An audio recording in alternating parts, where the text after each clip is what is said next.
Well, g'day from down under, everyone. Welcome back to B&C. Today is Australia Day 2022. So from all of us down here, down under, happy Australia Day. Today, a little bit of exciting news. We have a new addition to the family today, our brand new Subaru Forester that we picked up yesterday. So nothing better than to take your new car for a ride and do a little bit of a review on it as well. So this is the 2022 Subaru Forester IL, the 2.4 litre all-wheel drive asymmetrical, magnificent piece of work. What a great car. So took delivery yesterday. This is there's I think 4 or 5 in the range. This is number 2, so minus the sunroof and the leather seats, because I didn't want that here. But for all intents purposes, underneath you get exactly the same car. So here we are, Campbell's Cove in the magnificent Point Cook Coastal Park.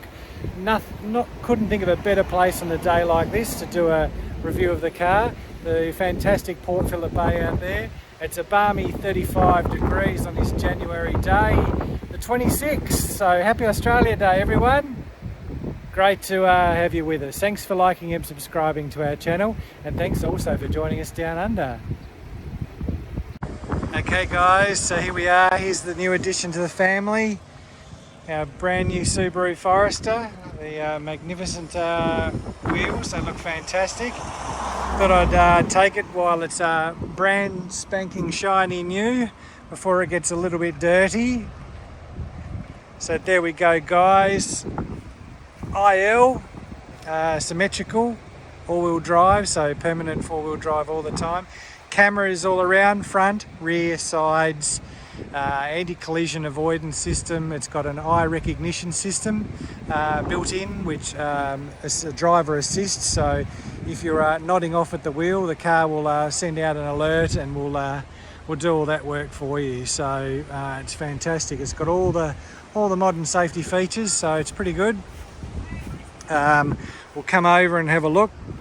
In its class, it has the largest amount of luggage space.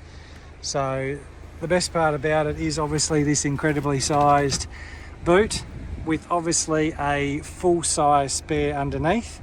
The luggage cover folds up and can actually fit in there as well, which is really good, saving extra space.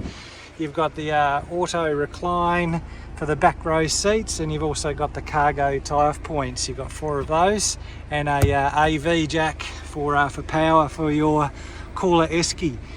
3 tethers for three child restraints, child seats in the back, and obviously your anchor points up here as well. So great size boot, as I mentioned. Not an auto boot, manual boot.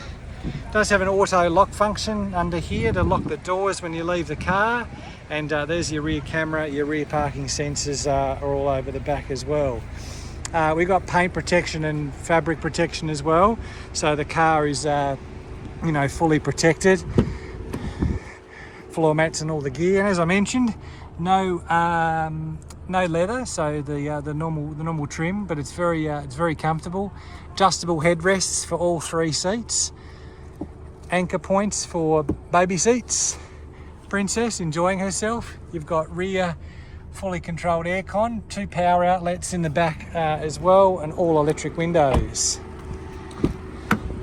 In the front, obviously, you've got all the full panel of all the electrics, the controls. You've got the side mirror adjustments.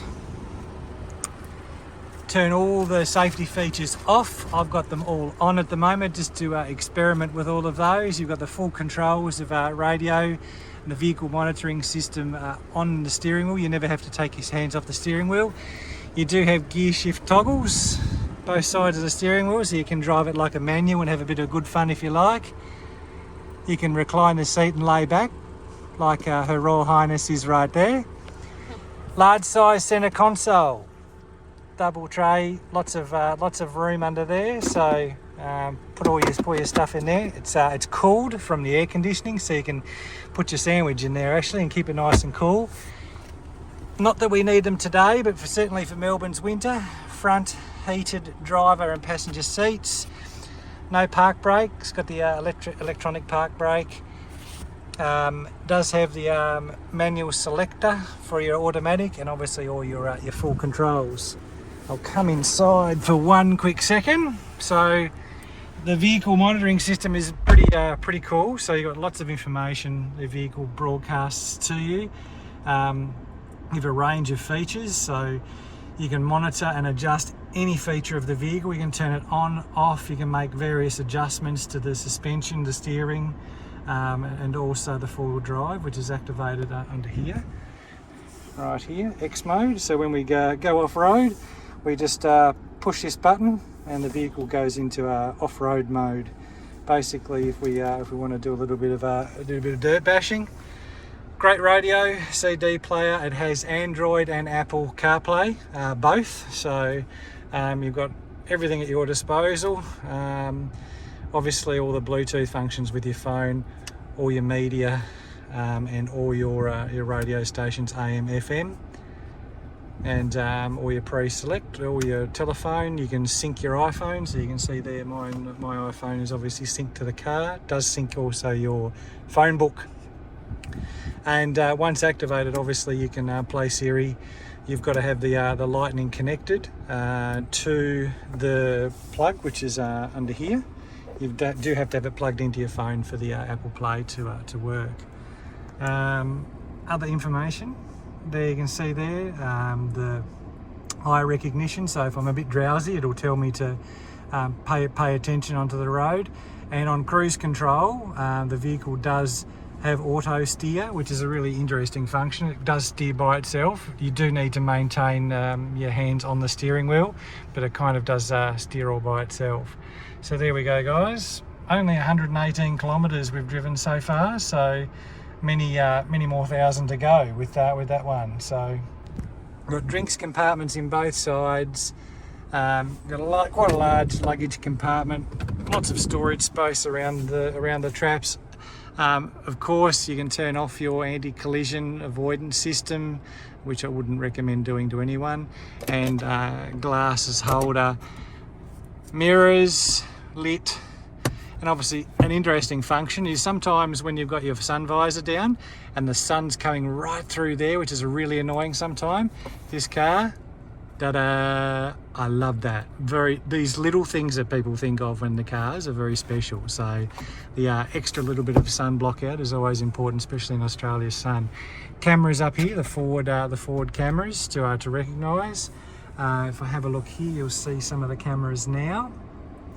There's the front camera and left-hand side camera if you're reversing into the curb, and also if you're nosing into somewhere where you're a little bit tight, you can keep an eye on the forward-facing camera there.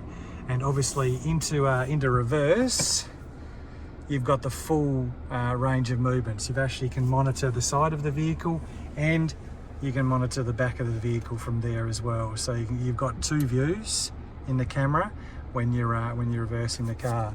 And the alignment is moving the steering wheel does give you your reversing alignment, which is also another great feature of the car.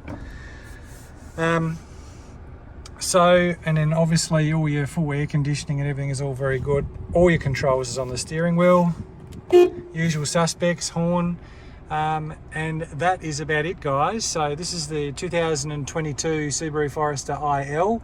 So as I mentioned, 4 in the range, the I, the IL, the luxury, and then the sport, which is the top of the range one. It's about a $7,000 difference. I can't justify it because underneath the car is exactly the same engine and everything you see here. The only difference is you get a sunroof, which is only going to burn your head if you're bald like me, and leather seats, which are less than ideal on a 35-degree day like it is today. So the trim seats are much better and quite comfortable as well.